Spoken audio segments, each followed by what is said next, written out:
Hello, Keystone community. It's Mrs. Sumulong, middle and high school social studies teacher at the Keystone School, here to read you a really fun story about trains.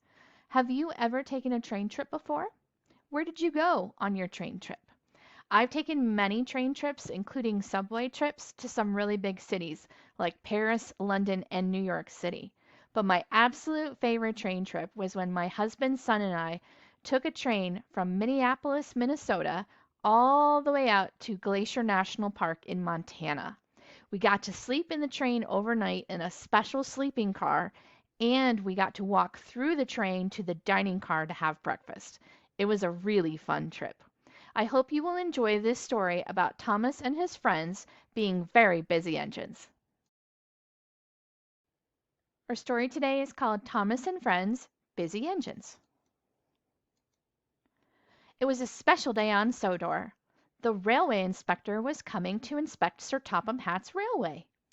"Thomas, you should be shunting coal trucks when the inspector arrives," said Sir Topham Hatt. "He wants to see busy engines. It's very important."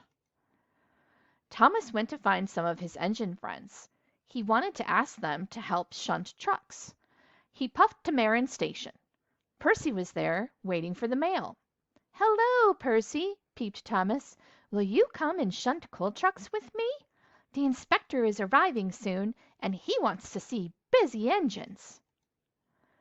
Percy was supposed to deliver the mail, but he did want to help Thomas too. Percy was uncoupled, and away he whooshed.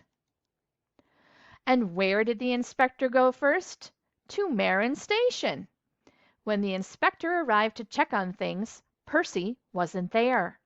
The inspector was not very pleased. In the meantime, Thomas huffed to the quarry, where Mavis was waiting to pull some slate trucks. "Will you come and shunt coal trucks?" peeped Thomas. "The inspector is due to arrive, and he wants to see busy engines." Mavis had a lot to do, but she decided to help Thomas too. And where do you think the inspector went next? The quarry. When he arrived at the quarry, Mavis wasn't there. Uh-oh, the inspector was not pleased at all. Thomas was chuffing cheerily back to the docks. Percy and Mavis had already shunted a long line of coal trucks. They knew that the inspector would be so pleased. Then Thomas heard Gordon's whistle go peep as he delivered the inspector to the docks. "We must look busy," Thomas said urgently. So Percy shoved and Mavis shunted, and the coal trucks biffed and bashed together.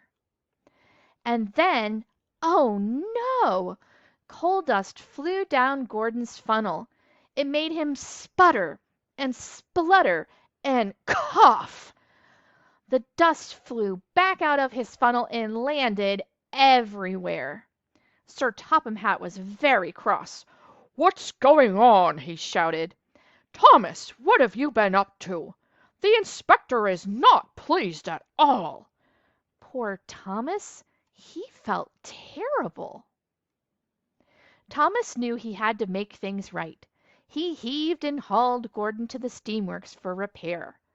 Soon Gordon's funnel was fixed and his firebox was roaring away again. Thomas steamed back to the docks. He was ready to be a very busy engine. He shunted and shoved until all the trucks were in the right places. He was so busy that he didn't notice that Sir Topham Hatt and the inspector were watching him. "You've been a very busy engine," the inspector said to Thomas. "Next time, Thomas," said Sir Topham Hatt, "remember that you can be a very busy engine all by yourself. And a really useful one, too." "Oh, I will, sir," Thomas replied. "I certainly will." And he beamed from buffer to buffer. I hope you enjoyed this wonderful story about trains and all of their work on the tracks in Thomas's world of Sodor.